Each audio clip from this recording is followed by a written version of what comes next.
Hi, it's Doug Holland, LMT, with another massage tip for massage professionals.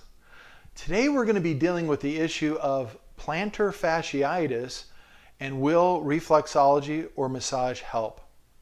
Now, for the last 20 years, I've been helping individuals with this aggravating and sometimes debilitating issue. It can be very, very painful. We've seen the patients come in and they have the same story. It's those first few steps in the morning after they get out of bed. It's like they're stepping on glass or nails, and they'll reach for walls and dressers and humans, anything, to help them make it to that bathroom. That's how bad it can be. Now, they go to their doctor, and their doctor gives them a diagnosis of plantar fasciitis. And they may prescribe cortisone shots or laser therapy or orthotics. And sometimes these things do help, and they help temporarily. But for some reason, the plantar fasciitis always returns.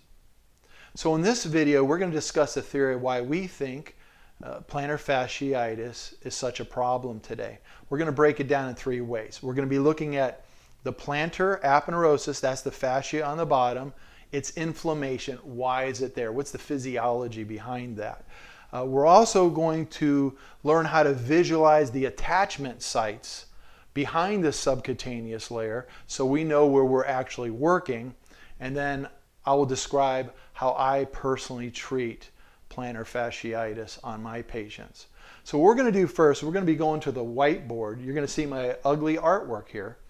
And that way we can break it down in a more scientific way. And then from there, we'll actually go to a patient and we'll show how I actually do the work itself.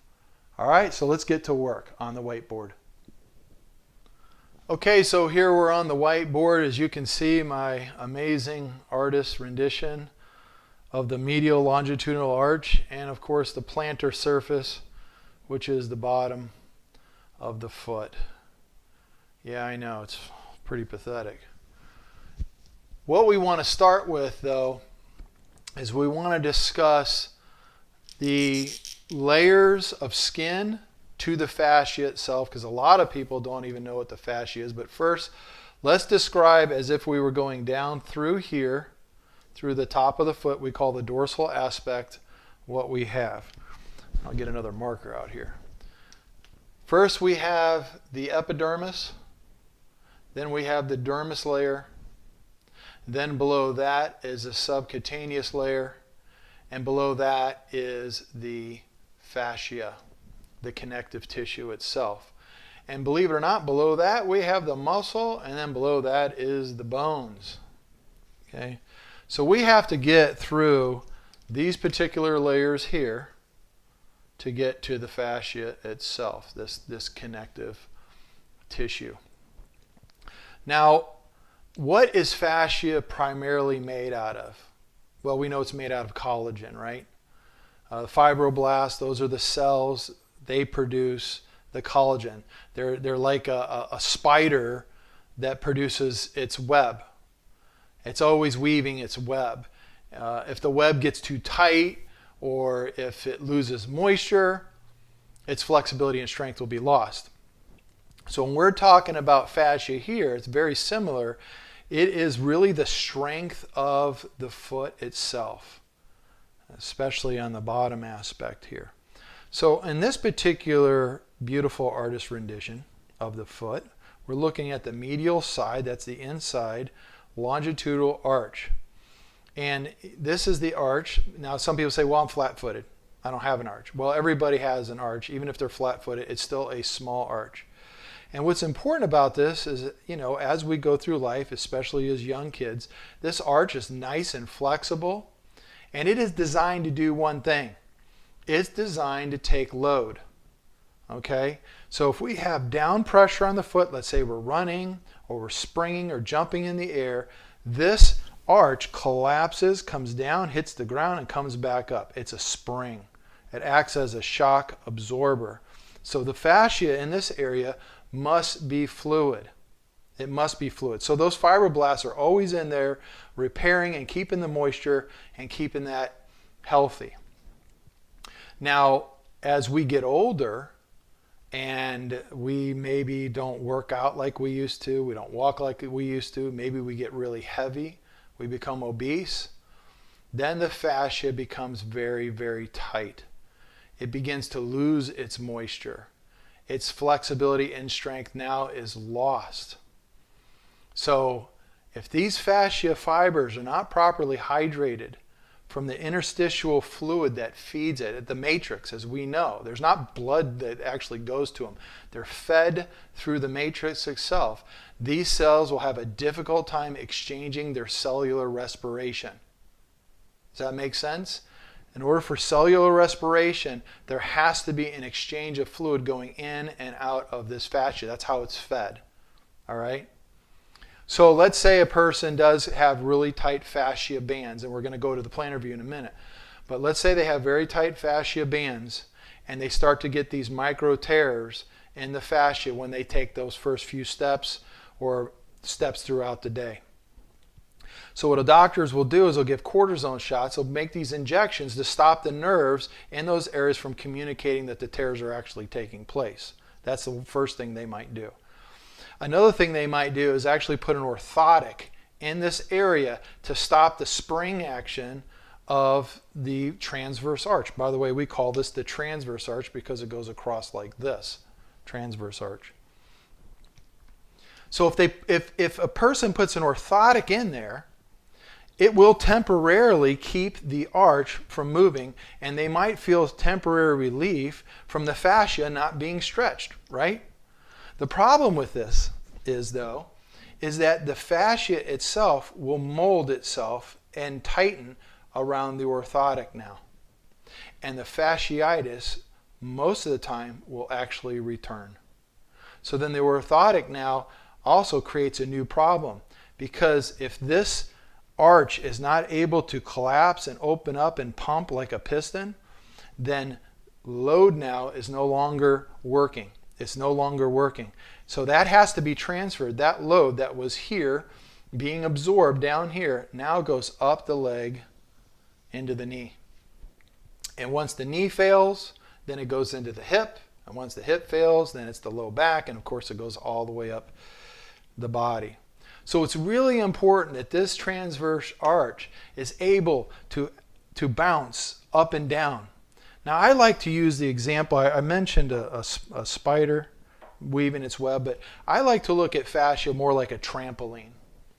If we think of a trampoline, especially when you pull it out of the box, it is nice and fluid, it bounces, you know, the kids jump up and down on it and everybody feels safe because the material looks brand new. But leave that baby in the sun for a couple of months, maybe a couple of years, and the trampoline material then becomes dry and brittle. And now when pressure is applied, it can actually tear and rip. And in this case, little nerves, nociceptors, mechanoreceptors, these different nerves will respond to the tearing and send that pain up the leg to the brain to let you know, hey, quit stepping, quit moving. So we're going to talk about how we address this, how we rehydrate the fluid back in this matrix, how we get it to open up when we get over here. So let's talk about over here on this plantar aspect. As you can see, this is what the fascia actually looks like where the foot is. It's on the bottom aspect. The fascia on this part actually hooks around to where the Achilles tendon is. So this is the calcaneus. So we're looking through the subcutis layers, okay, the three layers through the subcutis layer, and now we're looking at the fascia band itself, this trampoline type material. And notice this doesn't cover the full width of the bottom of the foot. It's a narrow band on the base of the calcaneus, and then it kind of fans out and it reaches to each and every digit on the foot itself. So any tearing, any kind of tearing here or here or here causes a lot of pain. Most people, though, feel it right here on the heel. That's where they feel the plantar fasciitis. And it will get so bad down here that the body will actually send calcium deposits to kind of stabilize the area, and that's a heel spur. Now, heel spur is just calcium. It's a soft calcium, but plantar fasciitis will usually result in the future with an actual calcaneal spur. They'll be, if this is the plantar pad, they're more likely going to be right in here. So this is not accurate where I just drew this. Most of the spurs are going to be right on the edge of the heel pad where that fascia is not protected as much. The plantar pad, generally speaking, it won't necessarily be underneath. It'll be right on the edge. But it can be. It can be here. And we can get heel spurs, believe it or not, or we can get spurs. We can get it in the transverse arch here. Here's the transverse arch. So we can get them in there also. This is very uncommon. This is most likely common. On the heel, around the heel is the most common. Even on the back of the heel, which is the posterior aspect, we'll find heel spurs. I find them all over on the back side here all the time. But just remember, they're there because of friction. The brain is sensing friction, and so it's trying to provide some kind of stabilization, and it just makes the problem even worse. So how do we get this particular material, this fascia, this aponeurosis, to become fluid and like rebathing that trampoline material so now it's flexible again? Well, one thing is we want to get rid of the orthotic. The orthotic is not allowing it to bounce. So walking barefoot does amazing things. There's huge movements in this country now for barefoot walking. But that might be one thing that we could try. Walking on the beach, by the way, is fantastic for fasciitis. If you had the money to live on the beach, you probably wouldn't have plantar fasciitis ever. The second thing that we can do is a hook-in technique, and I'll demonstrate this on the patient, that we'll pull these bands. We're going to want to pull these bands as much as possible, these tiny fibers, laterally and medially. That's what we're going to want to do. We're going to want to pull them away from the center. Okay, this is the midline. Okay, so this would be the midline of the bottom of the foot. We want to pull them away. Because there's always a stretching going in this direction, right? Stretching is always going in this direction. But we want to open it this direction. Especially if they've been wearing orthotics, we're really going to have to be plucking these so-called collagen fibers down in here. But anyways, I thought this would be more helpful to kind of get a bird's eye view of the fasciitis, the inflammation, what's causing it, how the nerves are reacting to it, and then how we might address it, from a physiology standpoint. And I'll get on the anatomical structure right now, and we'll have some fun. So let's go to the table, and we'll get to work. Okay, now we're going to demonstrate how, as a reflexologist, a massage therapist, I handle plantar fasciitis. As we know, the fascia starts here underneath the plantar pad, fans out to each of the digits of the foot itself. Now, I like to start out by stretching the fascia, and it seems that everting the foot is the absolute best stretch you can do. I take both of my hands and I interweave my fingers, and then I take the foot at the very top where the metatarsal heads is, and I sandwich it. And by sandwiching it, I'm pinning those metatarsal heads so that they can't just slip out. And then I evert the foot as far as I can to deepen the stretch. Now you can also invert the foot. You can supinate it. But for whatever reason, that doesn't seem to give a good stretch. Most people don't enjoy it as much as the eversion or the superpronation of the foot. And the reason, I think, is that the metatarsal heads here get stretched even greater, but down here underneath this plantar pad, that fascia that's deep that we have a hard time reaching underneath here, it also is stretching. So that's the first thing I do, is a nice stretch of the fascia. Then I like to take my thumb. I like to use the axis of my thumb, not the flat part, the axis. And I like to go in, find where that fascia on the lateral aspect starts, and start working by pushing straight in and hooking and driving out. Hooking and driving out. Hooking and driving out. That hooking motion grabs underneath that subcutis layer, hits the fascia, and forces it out, forces the stretch. And that, if all I did was just press inward, it doesn't stretch it much. But if you hook it, if you grab that, and you can feel it, you can feel that you're actually grabbing that banding underneath there. it makes a world of a difference. So I draw imaginary lines, right? Because I'm trying to make sure I don't miss any part of it as I'm doing this. And then when I'm in the medial aspect, I do the same thing. It's hard for the camera here for me to show how, because I like to roll my chair around. But it's the same principle. You're taking your thumb and you're hooking it in this direction. So we're hooking in this direction and we're hooking in this direction. Okay? Now, after we've done that, we've worked back and forth, I grab a hold of each toe and I work the fascia on the bottom of the toe, okay, at the most proximal aspect of the phalanx. I grab a hold of that and I twist and I lift at the same time. Grab a hold, twist, and lift at the same time. That can really send somebody through the roof. So you got to be real careful with that. But you're pinning it down, lifting, and then twisting. All right? And that helps stretch the fascia that's closest to the end of these digits here. Another way to stretch the fascia and to bring fluidity to it is to take these toes and dorsiflex them. So I'm bringing them back towards the body. I'm pinning them back. And then I will walk that longitudinal arch. Okay? I will walk it, both medial and lateral. I'll go straight up through the transverse arch all the way up to the digits. So I am walking from the bottom, from the heel, all the way up to each of the toes. All right? And I'm drawing those imaginary lines as we go through, all those imaginary lines. So we have hooking. We have the dorsiflexing of the toes.